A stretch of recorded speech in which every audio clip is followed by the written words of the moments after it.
Morning বন্ধুরা, আশা করি তোমরা অনেক অনেক ভালো আছো, সুস্থ আছো। আর আমি আজকের প্রতিদিনের মতো আজকে একটা নিউ ব্লগ স্টার্ট করছি।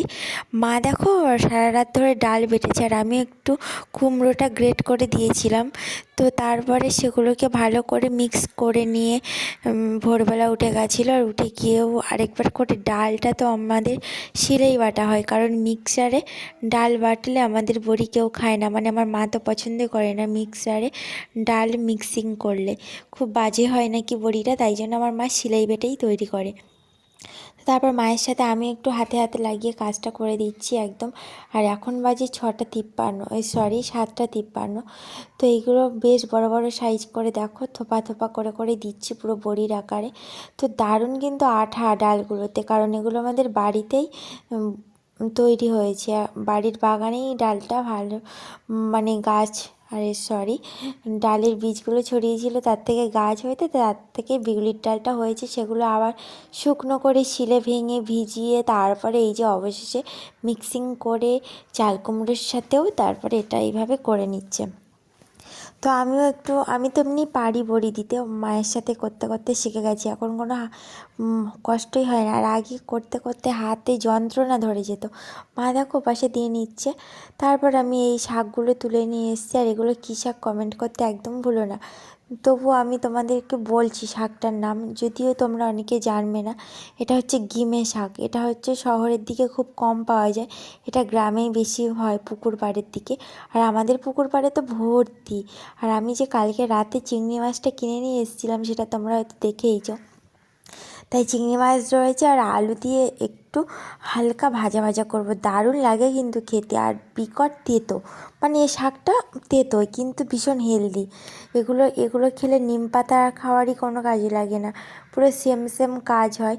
আর ভীষণ তেতো, মানে হিঞ্চা শাকের থেকেও ভীষণ তেতো।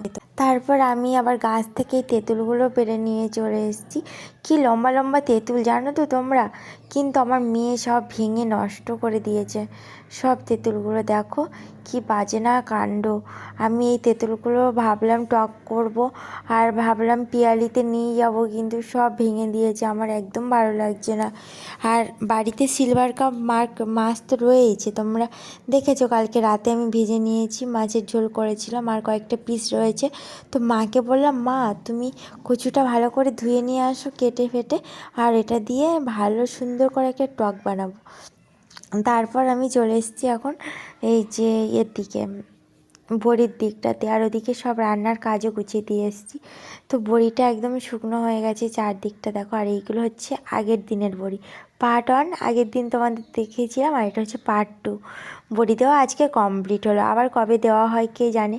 এখন ডাল ভাঙানো হবে, তারপর সেগুলোকে খোসা ছাড়াবে, অনেক কাজ এখনও, আবার 15-20 দিন পরে বড়ি দেওয়া হবে। তো এগুলো কেমন হয়েছে অবশ্যই কমেন্ট করে জানিয়ে। এগুলো কিন্তু তখন দিচ্ছিলাম আমি আর মা, আর আমি রোদের মধ্যে ক্যামেরা নিয়ে যাচ্ছি, সেটা তোমরা ছায়া দেখেই বুঝতে পারছো। যাই হোক, এবার দুপুরে স্নান করে খাওয়া দাওয়া সেরে নিচ্ছি, আর এরপর বেরিয়ে যাব তো পিয়ালিতে।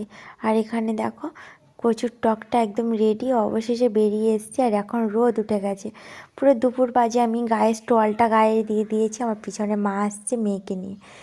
তো সামনে একটা গাড়ি পাচ্ছিলাম তো না, তো টেনশনেও পড়েছিলাম, ভিডিওটাও করতে ভালো লাগছিল না। আর এটা হলো আমাদের বাড়ির চারপাশটা, কী সুন্দর না, পুরো একদম মানে বেশ বড় সাইজের একটা খাল টাইপের। তারপর অবশেষে আমরা চলে এলাম এখানে, মানে নদীতে। তো সুন্দরবনের নদী এখন দেখো বেশ জোয়ার জোয়ার, আর চারদিকটা টুরিস্ট টুরিস্ট ভাব রয়েছে, চারদিকে দেখো টুরিস্টের বোট অগুন্তি। আর অবশেষে আমরা বাস থেকে নেমে চলে এসেছি ট্রেনে, আর ট্রেন এখন সাঁই সাঁই করে রওনা দিচ্ছে পিয়ালির উদ্দেশ্যে। চলো গিয়ে কথা হবে বাড়িতে গিয়ে। তো ফাইনালি বন্ধুরা এখন চলে এসেছি মেলায়। তো আমি যে ভাবতেই পারিনি যে আজকে মেলায় চলে আসবো। বাড়িতে যাওয়ার সাথে সাথে বাড়ির পাশের ভাইজি বললো, চলো আজকে মেলায় তো লাস্ট দিন, তো আজকে ঘুরে আসি। আমি তো বিশ্বাসই করছিলাম না যে আজকে লাস্ট দিন, তবু মেলায় কিছু কম লোক কারণ এখন সন্ধ্যাটাও হয়নি, 5টা বাজে। আর এখন তো কম লোকই হয়, বেশি লোক হয় পুরো রাতের দিকে। 8টার ট্রেনটা প্রচণ্ড জ্যাম হয়। আর এই যে দেখো কত কসমেটিক্স, আর সেগুলো নিয়ে আমার মেয়েও টানাটানি শুরু করে দিয়েছিল। আর আমি ক্যামেরাটা নিয়ে এই যে স্টলের সামনে যাচ্ছিলাম। দেখো কত সুন্দর স্টল বসেছে পিয়ালি রাসমেলাতে, সেটা তোমরা না দেখলে বুঝতে পারবে না, কিন্তু বেশ চড়া দাম এখানে। আর আমিও কিছু নিইনি, একটাই মাত্র ক্লিপ নিয়েছি খোঁপায় দেওয়ার জন্য। তারপর চলে এলাম একটু ভেলপুরি খেতে, আর ভাইজিও বারবার করে বলছিল, তো ভেলপুরি খেয়ে অবশেষে বাড়ি চলে এলাম। আর এই সোয়েটারটা কিনে নিয়ে চলে এসেছি, মানে নাইট শ্যুট।